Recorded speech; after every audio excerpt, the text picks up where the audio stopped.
This ain't no rap shit. Definitely ain't no cap shit, man. It's a whole lot of legal trap shit. Tell them who the building with us today. I mean, you supposed to tell them. It's your show, you did. Nah, you got me on your you got me on your goddamn line, but I'm done chief on mine, you did. You supposed to do the introduction to let the people know what we got going, you did. Nah, like for my guests to introduce themselves, so I don't fuck nothing up. But y'all heard it, man. It's Don Chief in the building, man. Okay. For the ones that don't know who Don Chief is, who is Don Chief? Formerly known as Big Chief, though. I mean, at the end of the day, I ain't gonna just sit here and gloat about myself. I'm pretty Googleable, you dig, to the point to where, you know, Don Chief done put in enough work to where it don't have to be talked about, it speaks for itself. So for those who don't know Don Chief, aka Big Chief, you know, you can dive into me. You can Google me. I mean, my track record speak for itself. The work ethic speak for itself. So me talking about it, you know, this interview ain't gonna even do us no justice. Yeah. Big so, facts. Where did you start at? As far as just, cause you was in music, you was doing a whole lot of stuff. You had a lot of stuff going. As far as the music scene, when did you get started with music? I mean, I've been doing music over 20 years, you dig? I've been doing this since I was elementary, middle school, so shit, along with sports, you know, music and sports. So I've been doing this shit for a long time, like a long time. Yeah. So we're gonna say elementary. That's when you knew like music was your passion? I mean, it ain't that I just knew, I just liked it, and people liked it me. Yeah. So, you know, with that being said, that's two good combinations. You like something and they like you back. Shit, so let's try something to see what we can do. It just keeping on. It ain't nothing to see what to do. I'm just gonna keep doing the shit that will make people like me. Yeah. So, you know, they liked my music, so I kept doing music. At what point did you like, all right, I'm gonna keep doing this, and you figured out like I can get paid for making music and making music that people like, and I can really grab people's attention? I mean, once I goddamn me hooked up with pimps and realized I could make $10 from selling my, you know, my words and shit, that was high school. So once I learned that I could make money off of me, I never worked for nobody else. Yeah. That's been me since high school. And since then, you just been pushing records. Yeah. I've been an entrepreneur since high school. Yeah. All right, so you jump into music.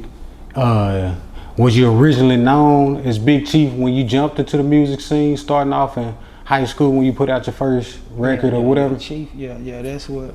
Yeah, if you know me, then you know me. If you don't know me, then, you know, Chief is who it is.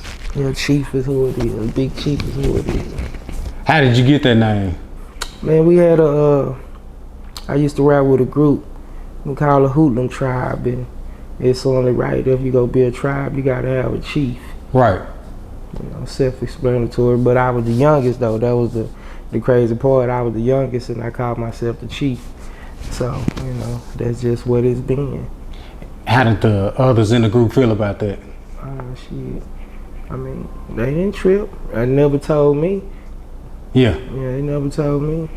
And shit, it was just spoke for itself because shit, I'm the only one still doing this shit. I'm the only one who lasted, you know, so shit, they followed me, you know, as long as, and they followed me as much as their breath could hold or they wind could take them.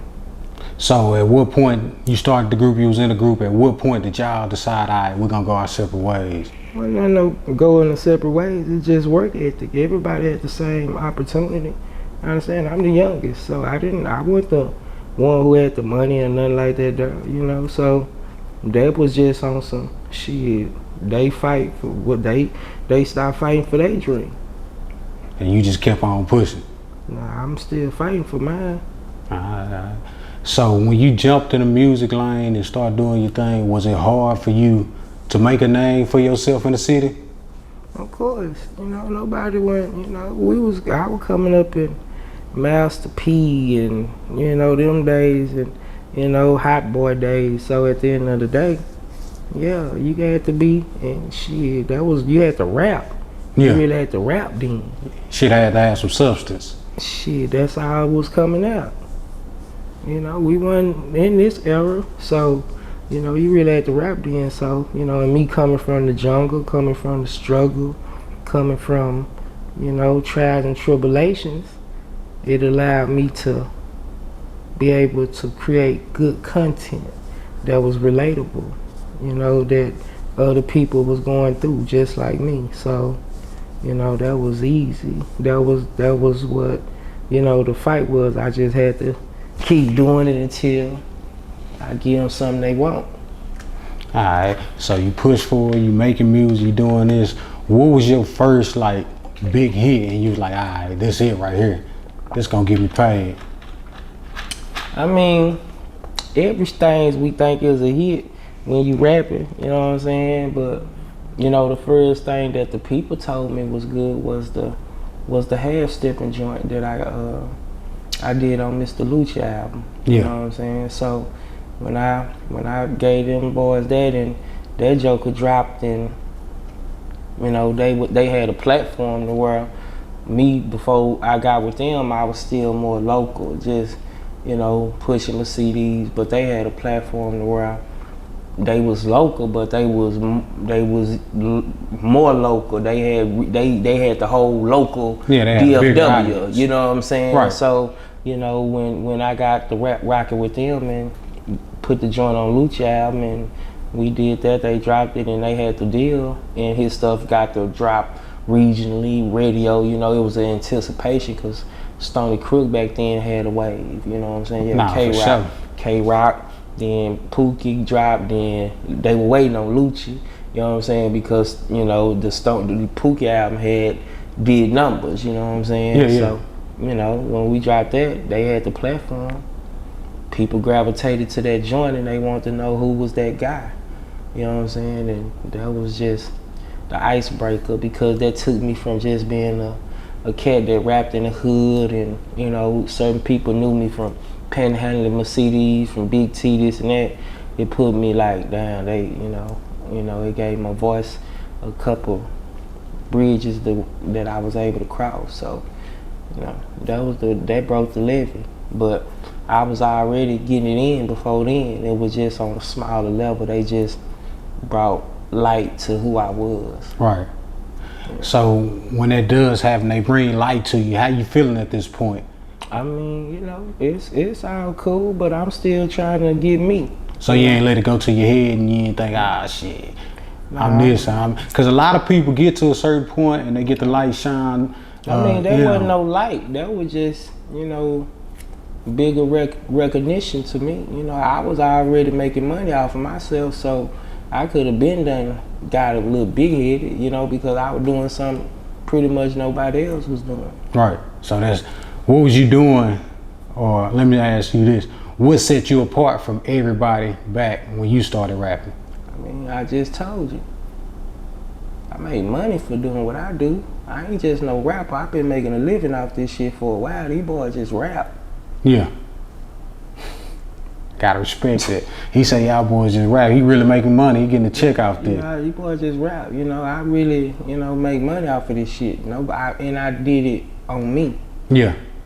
No label, no manager, no investments, no nothing. Just me. Hard work. Yeah, so, putting it in. You know, my way, you know, way different. Yeah. Than everybody. Nah, for real, for real. You jump into rapping. What was your first like major record that you dropped? I mean, the first one that, I mean, my swag is what, you know, charted, you know, with featuring Jim Jones. That charted, you know, and it was real big, you did. And then, you know, I mean, I don't know what you call big. Right. You know, I ain't never had no deal. I'm an underground king, like UGK say. Nah, for you know real. what I'm saying? So, you know, I got hood classes. I can't tell you, I got a number of them. Nah, you definitely got the hood. I can't, you know, but as far as on some national, my swag was the one that billboarded, so, you know. How did that joint come together? Did you already anticipate putting somebody on there and having a feature on there? I mean, it was already out before I had him on there. Right. And it was on my Value 5. I was I had an entertainment lawyer from New York, and you know, and Jim had just was Dipset was rocking, and he had just took off balling and all that. So shit, I just like I like his little old Von Sway, and he'll fit good on it because he always was classy with his dress, his look, how he brought it, how he presented himself, and I was like, shit, he'll compliment what I got going. I like his vibe, so my guy was like, I can get him. That was it, you know. Money talk, bullshit walk. Nah, you ain't never lied. Shit, money talk, bullshit walk. And you know, I'm the only cat. And he ain't, you know, and Jim was hot. Nah, he was around that time. He was definitely hot. Yeah, he came and messed with the Dunn, and I don't think he even messed with nobody from Texas. Yeah. You know, like, you know, he that record. I got Ross when he was at the peak of his time with BMF and all that, you know. So, you know, I know it, you know, the money talk, but shit, it was because they know a nigga worth it too, though. Yeah, nah, for sure. So, getting these features, did you feel like that was gonna set you apart even more, or did you actually just build a relationship with these artists? Because nowadays a lot of people will get a feature and they'll cross their fingers hoping like, damn, I hope he do this, or I hope this song pop or whatever, but they don't have a relationship with these artists. They just paying them the money and hoping it pop. Yeah, I mean, first of all, I wasn't getting them to pop. I was getting them because they was complimenting the song, because I was already holding on my own. Right. You know what I mean? I didn't need nobody to make me. I was already made, so it was like, it just makes sense for him to do a song with Gotti. It makes sense for him to do a song with Rouse State, you know, so it wasn't no piggybacking. It was like, shit, let's just make it happen now. You know, everybody got to pay a fee for what they do, but, you know, nah, they fuck with me. I mean, shit, I mean, the proof is in the pudding, you know what I mean? Like, shit, the guy who do Rouse shit, nah, that was my guy. Yeah. Everybody who, you know, I've been wearing Chanel and custom. That was in 2006, 7, 8. Them boys weren't who they was then. Now look at them and look at me. Nah, you ain't lying. You been on that custom shit. You know what I'm saying? But, you know, you look at everybody now, Khaled, and my guy done elevated, T done elevated, but nah, that's my Von Sway. You know it, everybody. I mean, but I can't just be out here and be, but nah, Ross see me, you know, nah, you stay clean. Nah, this how you used to talk to me.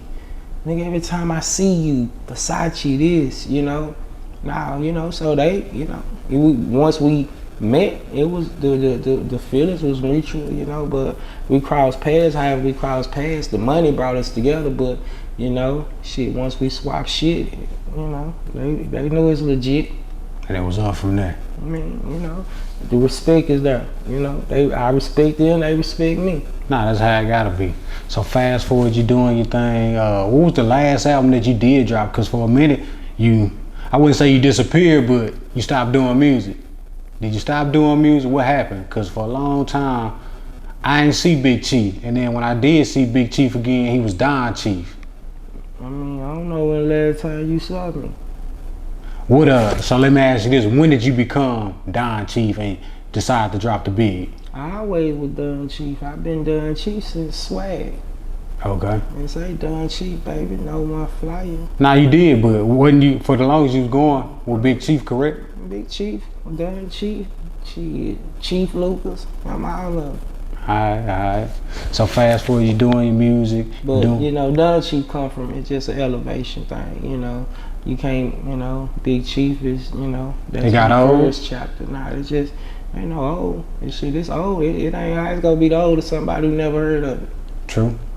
It's only old to you because you been growing with me, but a person in California don't know Big Chief. He go know Don. He go look at two different people. But he ain't gonna know that's the same person. But you know what's old to you is always new to somebody else. Nah, you right. And like once again, I'm an underground kid. I just put in work so hard to where I get the critic and the acknowledgement as a person who looked like they made it or should have made it, because shit, that's how I move. But you know, it's a lot of people who never even heard Volume 1, 2, 3, 4, 5. They ain't heard shit of Big Chief. They just get introduced to Don Chief. Right. They'll trip out once they hear this Big Chief cat. Yeah, they go all the way back. Yeah, Shit, you got some classics, some bangers in the vault for sure. Yeah.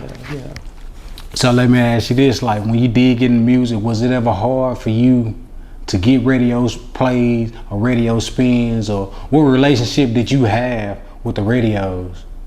I politic like a motherfucker, you know. I got my share of radio play, you know, but you know, shit, they ain't fuck with me like they should have. You know, they ain't stand on top of me like they should have, but you know, it is what it is. I can say I got played on there, but I know they ain't fuck with me like they should have, especially with me putting in the work that I put in. But it's a politic thing too. You gotta go through the proper channels, and it ain't just, you know, get played on the radio. Everybody gotta pay some bills. Nah, for sure. Everybody gotta pay some money, bills. like you said, money talk, bullshit walk. Everybody gotta pay some bills, man. At that time, when you was doing your thing, when you still doing your thing, did you ever become discouraged at a point in time when it came to this music shit? Facts. You know, when you're doing it as long as I've done it, you can get discouraged, you know, cause shit, you know, you can be at the point to where you like, shit, I done put in the work, invested time, money, why I ain't getting my shot? You know, right. You can look at other folks and be like, they ain't shit like me. How they, you know, they don't even rap hard. You get all that, you know what I mean? But, you know, everybody deserves what they deserve. So, you know I took the stars, and you know, shit, them stars are a bad motherfucker, you know what I mean? And they taught you some things though when you take the stairs, you know. I'm still taking them, and I just come to grips that my little old run wasn't the elevator, it wasn't the escalator. I had to put in that work. You know, a lot of. Yeah, and you know, it's cool because, you know, a lot of people who probably done got more exposure than me, they don't get acknowledged like me. They don't get the respect like I get. They don't get the love that I get. So I wouldn't change that in the world. I wouldn't change being on 106 when I can come and get people, you know, shit, that support me and, you know. Genuinely. Yeah. I wouldn't change it. So, you know, I'm cool with what I got going, and I know I still got the opportunity to do that too. Nah, for real. So fast forward, let's talk about this new single you got out. Right. I mean, you know, it's just one of the records of many, you know what I mean? It's really a new project that you know, and to answer your question, I never stopped doing music. That's why you listening to some new shit now. Because, nah, for sure. Wow, I mean, I just, you know, took a break in life. When you have a run like I had, it's like Jordan. It was like shit. You know, you run out of gas. You run out of, you know, you just need something to give you that it. And I controlled in my section for over a decade. You know what I'm saying? Now you held it down. Just me. It wasn't nobody else but Chief. You know, it was Big Chief and the Boogie era, the Boogie niggas. You know, and then it died down. So it's like, you know, once it was just me. You know, and like, you know, I just live life. You know, I got a daughter. You know, and you know, times was changing. You know, it went from, you know, I was stuck in the old way. CDs, I'm used to getting $10 a CD, so I had to really figure out how to make money off my music again. They gave so much away. I'm not used to giving nothing away. Now I'm for sale. So I had to, you know, 2015, 2016, and it's a transition. CDs is obsolete. Cars coming with hard drives and Bluetooth now. It ain't, you know, Instagram starting to pop in 2015. Yeah, social media. So it's like, I'm a street cat. I come from the mud, so my game is out of sight, out of mind. You know, I know if social media was that back then, I probably would have broke it 5-6 times. I know I would in the streets of tell a nigga that. You know what I mean? I know I would have broke that bitch, but, you know, I was before that. You know, but we captured it, we got it, you know what I'm saying? But that's what my transition was, you know, just life, learning it, you know, because I didn't know how I was going to make money out of my music. Was that transition hard for you? Of course. Well, I mean, you say you ain't seen me, you know, it took a while for me to just even get to this point to where, you know, okay, I can catch a groove with it. And then, you know, we went from the cocaine era to the pharmaceutical era. Now, Future say 56 nights. He telling y'all to go fuck yourself up 56 nights. In the world, you know, and this is L.A. Weed, nigga. He the motherfucking top of entertainment, and he saying shit, pop perks and do this and go do. So what everybody doing? I mean, they been doing it. It just now it became a poster child. You know what I'm saying? And then he came on the interview and said, "I don't do none of that." How gangster is that? You rapped about all that shit. I'm talking about you turned the whole era, generation of kids and people, and you know, and said, "Shit, nigga, I don't do none of that." Crazy. No, and he, you know, and he was jamming, beats jamming. They programmed us on the radio. He was jamming, and look what he was talking about. Man, nigga say shit, go blow, go, man, pop, man, Adderall. I'm talking about shit I never thought about taking. It was, you know, you got a icon saying, man, this how you be cool. You ain't cool if you ain't popping one of these.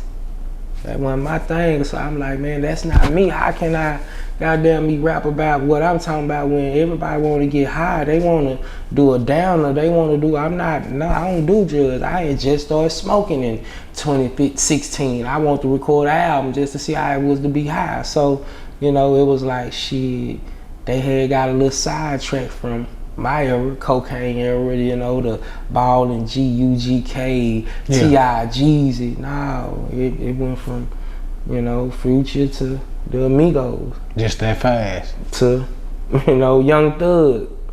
That's how it went, you know, and they all, you know, but it was time, you know, but that's what, you know, shit, that's what I had to figure out, you know, how can I implement myself in it.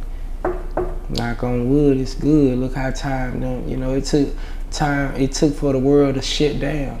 The world had to go through what I went through. Nah, for real. You know, they called it a pandemic. I've been in a pandemic for damn near 3.5, 4 years now. You know, let's see what really happened. And then, you know, from then you had, you know, after me, it was like nobody else came and rode that wave. It died down and then it fell into the young niggas' hands. Mo, Yella, Trap, Little Ronnie, them. You know, nobody came after Big Chief. It wasn't nobody else. You know, after Big Chief went in, it wasn't nobody. Then it just, all of a sudden you hear some youngsters coming, and then, you know, that's where we transition into now. You know, it was a drop off, you know? Yeah. It was a drop off. That's what, you know, what happened my way. It was a drop off. It wasn't nobody else to come and set a blade, you know, put no fuel on the fire that I had created, and it was like, shit. Then you had Mo. You know, people don't know, but you come out on a song that's a city favorite, and it's coming from the big dog who the city fuck with. You know what I mean? So he did it the right way. You know, I wish a lot of younger artists would have took some of the classics that a nigga done created and, you know, kept it alive, but, you know, he came, and then they all, you know, yelled at everybody, and it wasn't nobody before them that they had a chance to look up to, talk to, idolize. You know, they weren't in the streets with me. They weren't at the club with me. They were babies, you know. They was little guys when I'm coming out, stepping in the club, you know, all eyes on me, you know, shit. So they can't take no stories about me. They wasn't there.